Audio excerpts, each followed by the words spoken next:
২৬ বছর ধরে বন্ধ একটি বাড়ি প্রতি মাসে নিয়ম করে ভাড়া দিচ্ছেন এক ব্যক্তি।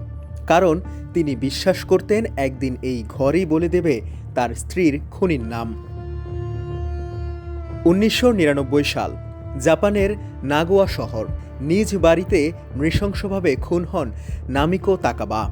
শরীরে ছিল একাধিক ছুরিকাঘাতের চিহ্ন, অথচ পাশের ঘরেই থাকা ছোট্ট সন্তান ছিল সম্পূর্ণ অক্ষত। ঘটনাস্থলে ছিলেন না স্বামী সাতুরো তাকাবা। পুলিশ তদন্ত শুরু করলেও তখনকার ফরেনসিক প্রযুক্তি ছিল সীমিত। কোনো প্রত্যক্ষদর্শী বা শক্ত প্রমাণ না থাকায় মামলাটি ধীরে ধীরে কোল্ড কেসে পরিণত হয়। কিন্তু হাল ছাড়েননি স্বামী সাতুরো। স্ত্রী হত্যার পর সন্তানকে নিয়ে অন্যত্রে চলে গেলেও পুরনো সেই ভাড়া বাড়ি তিনি কখনো ছাড়েননি, বরং ২৬ বছর ধরে প্রতি মাসে নিয়ম করে ভাড়া দিয়ে গেছেন। কারণ তার বিশ্বাস ছিল একদিন না একদিন প্রযুক্তির উন্নতিতে সত্য বেরিয়ে আসবে। পুলিশও বাড়িটি সিলগালা করে অপরাধস্থল হিসাবে সংরক্ষণ করে রাখে। রক্তের দাগ, আসবাবপত্র, এমনকি ঘটনার সময়ের অনেক চিহ্ন অক্ষত রাখা হয়।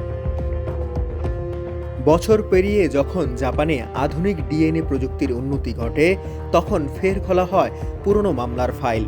নতুন করে সংগ্রহ করা নমুনা থেকে পাওয়া যায় গুরুত্বপূর্ণ ডিএনএ। তদন্ত গড়ায় কুমিকো ইয়াসুফুকুরের দিকে, যিনি ছিলেন সাতুরোর শৈশবের পরিচিত। পরে ডিএনএ পরীক্ষায় মিল পাওয়ার পর তাকে গ্রেপ্তার করে পুলিশ। জিজ্ঞাসাবাদে তিনি বলেন, গত ২ দশক ধরে তিনি প্রতিদিন ভয় নিয়ে বেঁচেছিলেন। সবচেয়ে অবাক করা বিষয়, সাতুরো কখনো ভাবেনি পরিচিত সেই মানুষটি হতে পারে তার স্ত্রীর খুনি। কারণ তিনি এত বছর একই এলাকায় কাছাকাছি বসবাস করছিলেন।